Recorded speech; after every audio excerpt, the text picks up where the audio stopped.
오늘 47편 합니다. 자, 오늘 47편 하는데요. 47편을 해서 학자들은 세 방향으로 이렇게 해석하려고 해요. 첫 번째 방향은 역사적인 해석, 두 번째는 종말론적인 해석, 세 번째는 제의적인 해석이에요. 역사적인 해석이라 그렇게 이야기를 하면 시편의 역사적 상황을 정확하게 파악하고 역사적인 그 사건과 비춰가지고 이 시를 해석하려는 그런 방식이겠죠. 다윗 시대의 사건을 배경으로 쓴 것인지 아니면 바벨론 포로 이후에 돌아와서 제2성전, 소위 말해서 이제 스룹바벨이 이제 중심이 되었기 때문에 스룹바벨 성전이라고 이렇게 우리가 암기하기 좋도록 그렇게 제2성전을 얘기를 하는데, 그 스룹바벨 성전을 바치면서 이 찬양을 부른 건지, 분명히 어떤 특수한 역사적인 상황에 비추어 이런 시를 이해하려고 그렇게 노력하죠. 그 중에서 많은 학자들이 하는 얘기는 그 사무엘하 6장에 보면요, 법궤가 하나님의 궤가 길랏 여아림에 있었는데 그 아비나답 집에 있었거든요. 그걸 이제 가지고 온다고요. 그 새수리에 만들어 가지고 새수리에다 싣고 그 우사하고 이제 그 아들이 이 앞장서 갖고 이 법궤를 모시고 오다가 이 소가 갑자기 날뛰니까 혹시 하나님의 궤가 떨어질까 싶어 갖고 우사가 하나님의 궤를 붙잡다가 그걸 붙잡고 있다가 죽는 그 일이 있거든요. 그래서 그걸 다윗이 바로 이 다윗성으로, 지금 예루살렘이니까 예루살렘으로 가지고 오지를 못하고 오벳에돔, 이 가드 사람이거든요. 그러니까 이방인이다 말이죠. 이방인 출신인데 이 오벳에돔 집에 두고 나중에 갖고 오는데요. 어떻게 갖고 오는가 하니까 오벳에돔 집이 그 걔가 들어오고 난 다음부터 보호를 받았다라는 그 이야기를 듣고 그때 비로소 가갖고 그 궤를 메고 이제 제사장들이 궤를 메고 이 다윗성으로, 그러니까 그 예루살렘 성으로 가지고 오도록 한다고요. 그때 그 앞장서 갖고 이 춤도 추면서 찬양하면서 그렇게 가는데 그때를 상황 그 상황이 아니냐라는 어떤 그런 이야기도 해요. 두 번째 이제 종말론적 해석인데요. 읽어보시면 상당히 우주적인 성격을 사실 가지고 있어요. 역사적인 어떤 사실보다도 오히려 역사의 종말에 임하는 하나님의 이 하나님 나라를 찬양하는 것, 혹은 하나님의 임재를 찬양하는 것이라고 이렇게 보는 거죠. 그래 이제 메시아 시대를 배경으로 이 시를 해석하려니까 훨씬 더 영적인 성격을 가질 수밖에 없죠. 그래서 초대 기독교 이 교회에서는요, 예수님이 부활하시고 난 다음에 40일 후에 승천하시거든요. 그 예수 승천일에 이 시편, 특히 자 5절 한번 보십시오.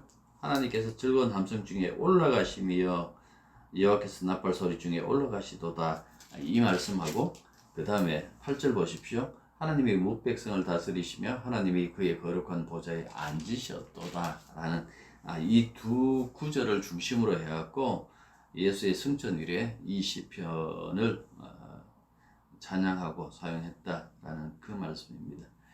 그래서 어떻게 보면, 그렇게 본다라면 이거는 우주적 왕권을, 주님의 우주적 왕권을 찬양하는 시다, 시편이다, 혹은 노래다, 그렇게 이야기할 수 있는 거죠. 마지막은 이제 제의적인 방법인데요.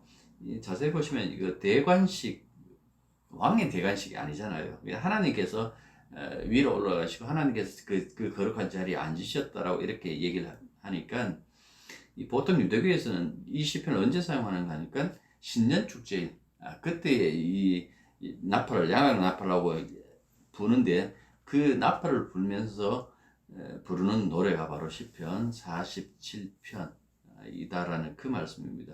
사실은 이 시편을요, 앞서 뭐 역사적인 해석 혹은 종말론적인 해석보다도 제의적인 해석을 대부분 학자들이 하려고 그래요. 그래서 이걸 갖고 신년 축제일에 하나님을 찬양하는 그 노래로 불렀다라고 이렇게 주장하기도 합니다. 그러나 뭐 어느 부분에서 역사적이다, 또 어느 부분에서 종말적이다, 어느 부분에서 제의적이다, 조금 이렇게 분류할 수는 있는데요. 아까도 우리가 그 5절과 8절을 이렇게 짚는 것처럼 그렇게 할 수도 있는데 딱 끊어서 말하기는 쉽지 않다라는 그 말씀입니다. 그래서 전체적으로 이렇게 다 그 요소들이 담겨져 있는데 결국 마지막은 해석의 문제겠죠. 해석 문제인데 우리가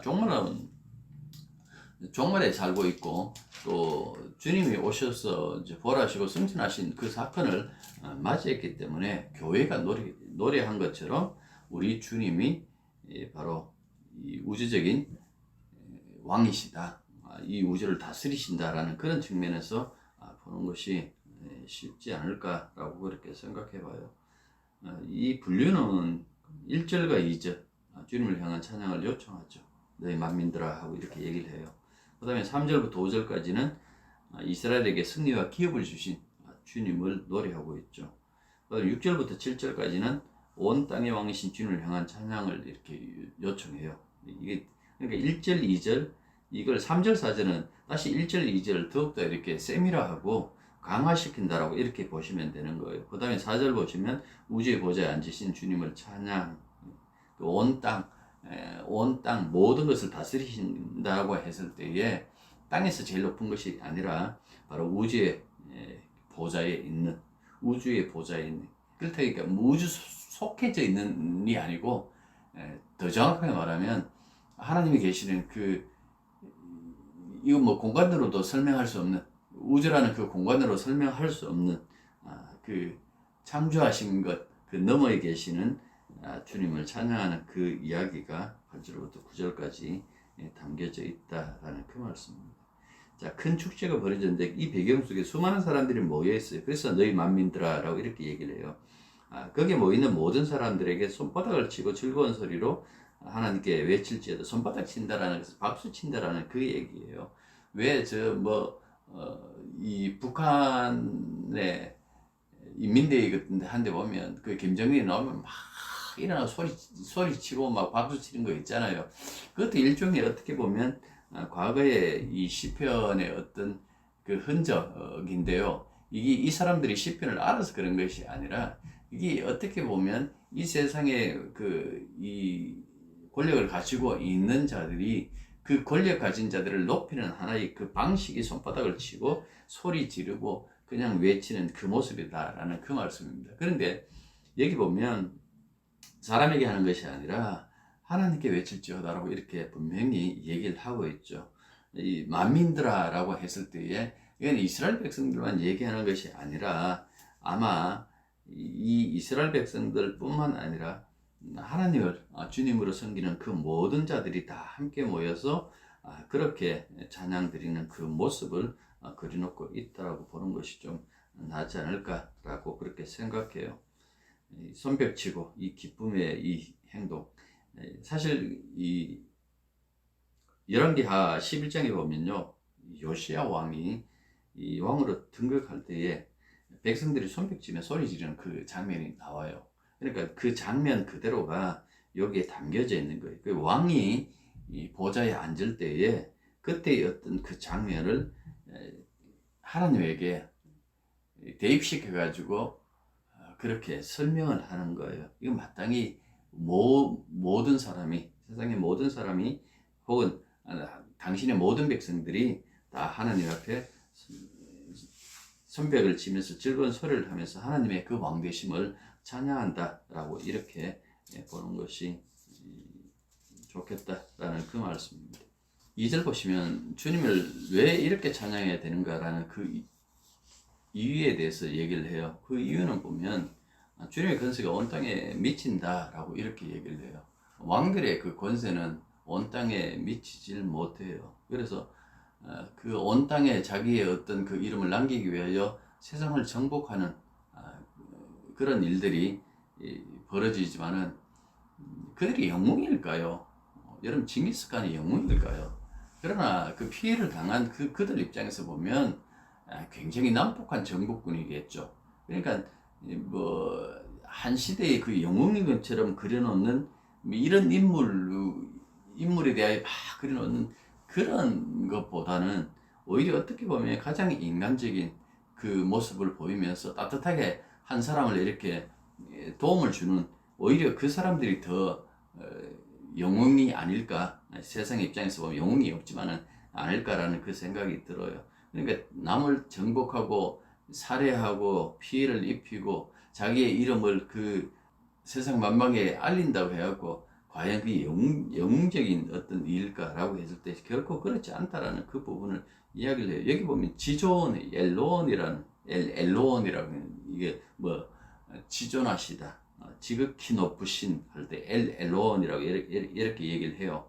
그러니까 그 말하고 이제 멜레크라는 게 왕이거든요. 가돌이라는 크다, 큰 왕, 멜레크라는 그러니까 이 지존하시고 거룩하시고 큰 왕, 이렇게 얘기하는 것은 하나님만이 온 땅을 다스릴 자격이 가졌다라는 그런 의미가 되겠죠. 당신이 창조하셨고 당신이 창조하신 그것을 다스릴 자격도 하나님께만 있다라는 어떤 그런 의미가 여기에 담겨져 있다라는 그 말씀입니다. 자, 3절과 4절 보시면 여호와께서 만민을 우리에게 나라들을 우리 발나래에 복종하게 하시며 우리를 위하여 기업을 택하시나니 곧 사랑하신 야곱의 영화로다 라고, 이렇게 영화로다, 야곱의 자랑이로다, 뭐 이렇게 해석을 해도 됩니다. 여기 보면 옛날 이스라엘 백성들이 가나안 땅을 차지한 그 사건을 노래하고 있어요.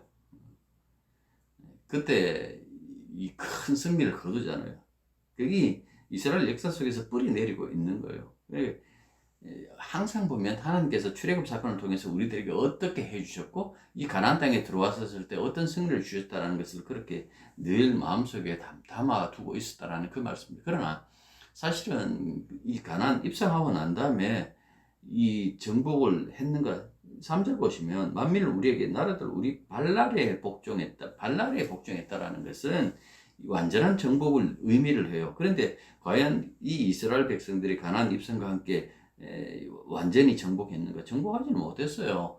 정복하지 못한 것이 그 당시에 뭐 자기들은 기껏해야 청동기에서 거기서 놀고 있는데, 거기 보면 철기 문화를 이미 구축하고 있는 아주 뛰어난 선진국가들도 있었다고. 물론 도시국가이지만은 선진국가들도 있었단 말이에요. 그러니까 거기에서 그들이 뭡니까? 그걸 보면서 겁을 내는 거예요.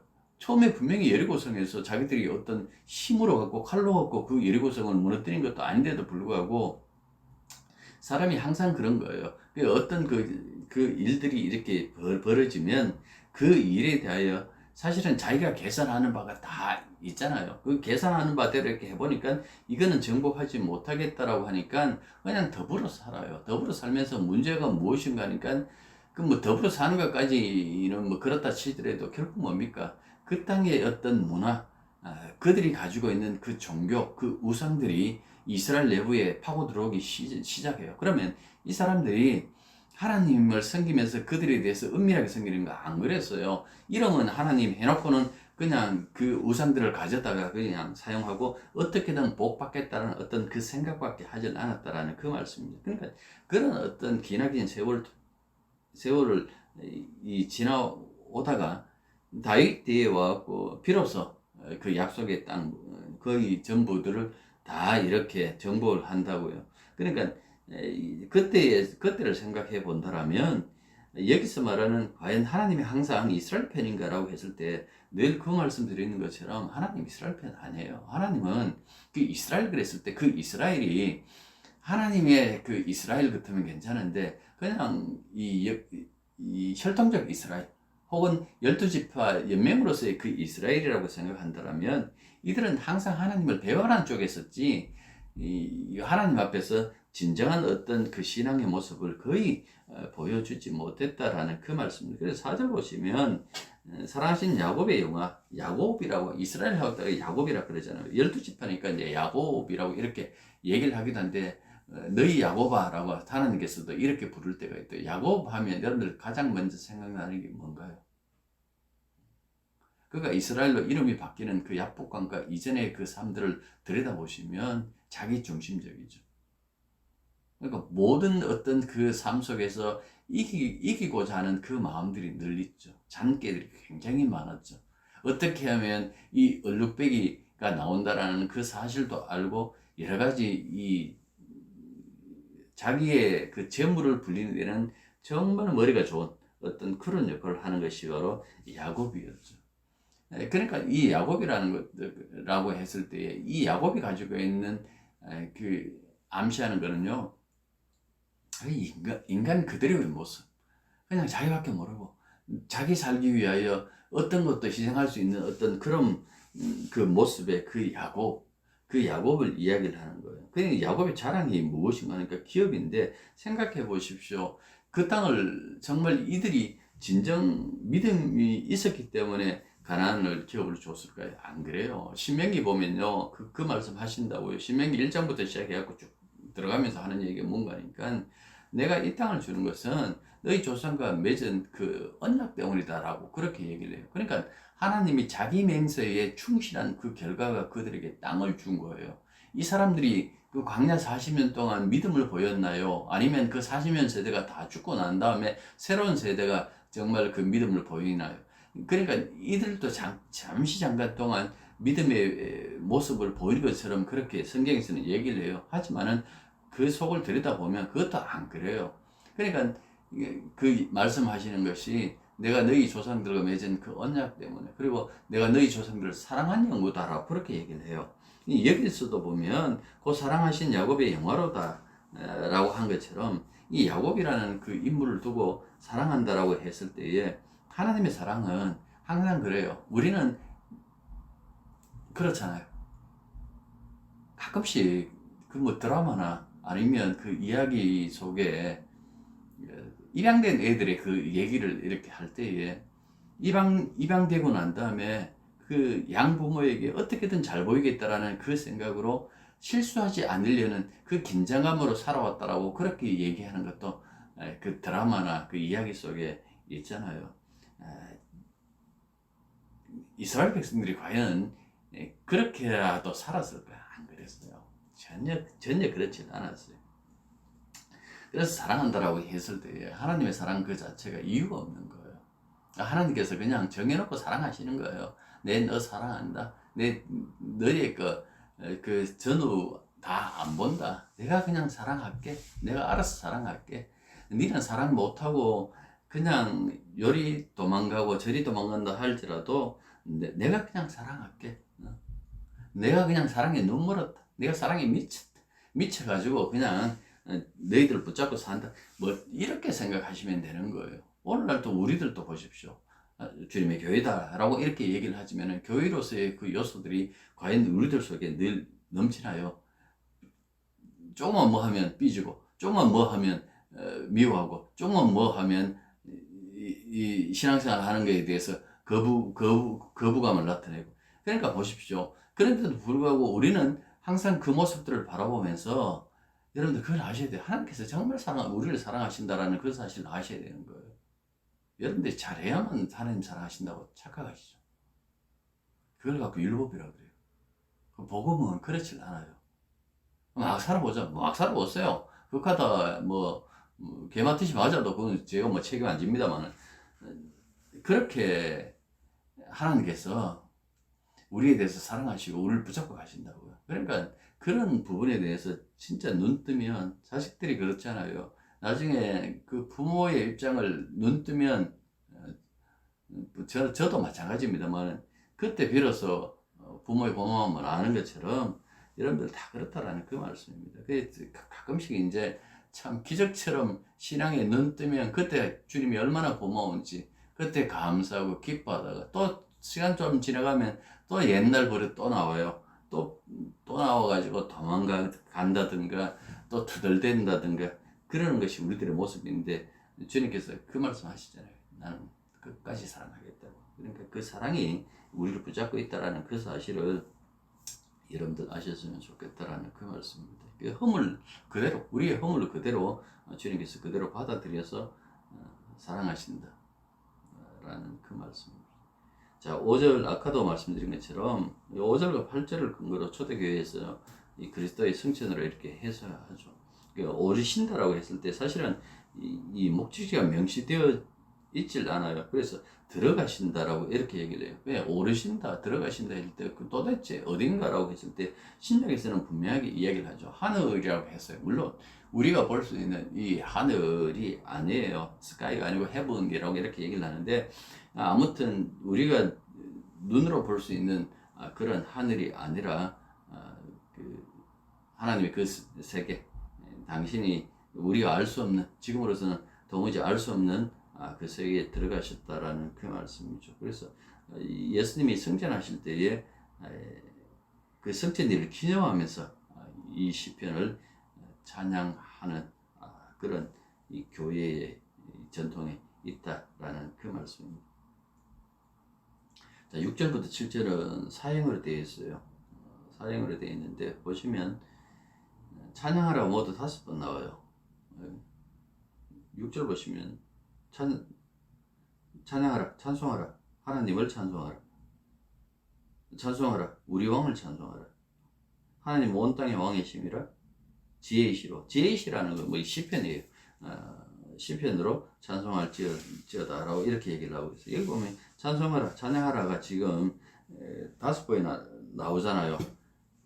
그러니까 이만큼 이렇게 찬양하라라고 그렇게 하는 그 이야기 이유가 무엇인가라고 했을 때에 하나님이 우리 왕이시다라는 이게 굉장한 거죠. 하나님은 우리 왕이시다. 그리고 온 땅의 왕이시기 때문에 라는 그 얘기예요.